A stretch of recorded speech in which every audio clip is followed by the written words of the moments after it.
So Jake, through to the next round of the Cup after a 3-2 victory over Melton Town today. Probably a little bit nervier at the end than you would like. So just sum up your thoughts on today. I think, considering we drew in the week to probably a side that we shouldn't have drew to, we had a lot of chances in the week against Ainsbury in the league. We drew one each, they had one chance, we had many and missed them. I thought, especially first half, our composure in front of goal probably got us ahead. They had lots of the ball. They would say they probably had most of the possession throughout the game, but I thought we were effective when we had it. So winning at half-time, really happy. Second half was a little bit more, as you said, nervy. And then from that point when it was nervy, the fact we got the third goal, it was always going to be important, that third goal. Even when they got the second towards the end, I think defensively we were going to be solid enough to be able to see it through, and we managed to in the end. So, no, pleased. It was Melton are a good side. They're pushing for promotion in their side. Them coming here was always going to be hard, and obviously the weather played into it as well. So, some tired bodies for sure. Yeah, it was a hot day out there, wasn't it? It was always going to be hard for them chasing the game in the second half in this heat, wasn't it? Yeah. The thing is, it happens usually in pre-season, so it's probably a lot tougher then. But the fact it's just some random one, let's say 7 or 8 games into your season, it's strange. But I think the lads actually dealt with it quite well, considering I was boiling on the side, so I can't imagine what it was like on the pitch. So fair play to them. It was tough. It was tough against a good side. So no, really pleased. Right. Turning attention back to the league, you made a solid start to the league season, 6th in the table. You got 4th place Racing Club Warwick coming here next week. What are you expecting from that? I think they'll be probably one of the top sides in the league. I expect them to be probably in the top 4 come the end. And they've got a 3G pitch over there, so they're going to be a team very similar to Melton. They're going to like to move the ball across the back 4.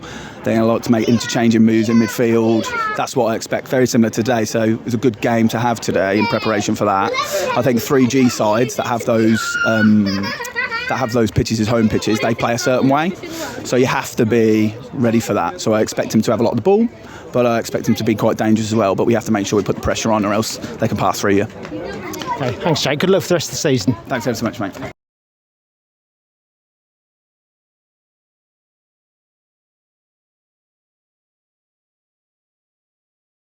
Right, Paul, so you're taking your first steps in coaching and management as assistant manager with Melton Town. How are you finding it? Yeah, it's good. I'm full-time coach in Derby County Academy as well. So working there and then still staying in the men's game to obviously learn my trade, work my way through it. Absolutely loving my coaching. So yeah, it's enjoyable.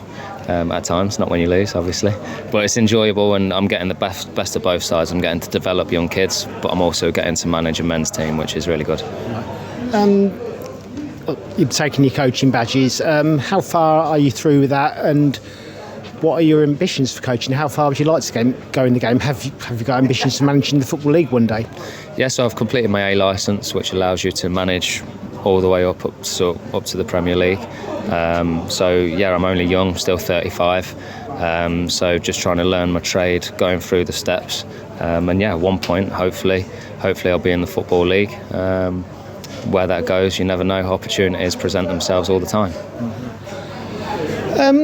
What are your hopes for Melton Town this season?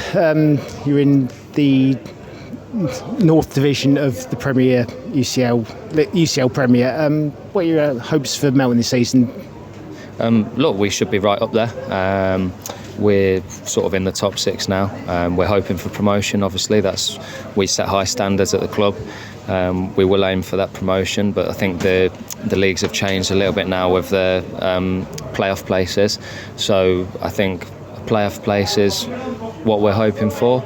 But if we can top that and take the automatic, that's where we want to be. And we've had a relatively positive start, considering, I don't know if you know about our pitch and stuff. We've had a bit of issues with our pitch, so we're having to play away every single game. So considering we're playing away all the time, we've had a positive start. And I think come the new year, when we get back to our own place, we should really dominate games. Finally, I can't let you go without talking about your time at the Cobblers. Northampton Town. What are your favourite memories from your time at Sixfields? Hey, look, my first time round was really positive from a personal point of view, because I scored 7 goals in 20-something games. So actually my stats were good, but my second time round, I really enjoyed my time with the people there, like Matt Taylor, Alex Ravel, Xander Diamond. I had like Nicky Adams. I had such a good core set of players, and obviously we managed to go and get promotion at Wembley. So you can't. For me, I thought that was my last opportunity to ever play at Wembley, because I hadn't achieved it throughout my career. Unfortunately, I was on the right side of the result that day, and that was my last ever professional game walking out on Wembley, so I can't complain. It's a shame there's no fans there. No, but do you know what? From a personal point of view, it's an amazing thing, but also, like you say, it's gutting we couldn't share that with the fans, but also I didn't get to share that with my family either. So they're the people who have supported me throughout my whole career, and then you don't get the opportunity when you actually reach that dream. But do you know what? I've lived it and I've done it, and that's, like I say, my final professional game. To finish at Wembley with a win is the perfect way to bow out, I suppose. But brilliant. Okay, Paul Anderson, thank you very much for your time. Thank you. Cheers.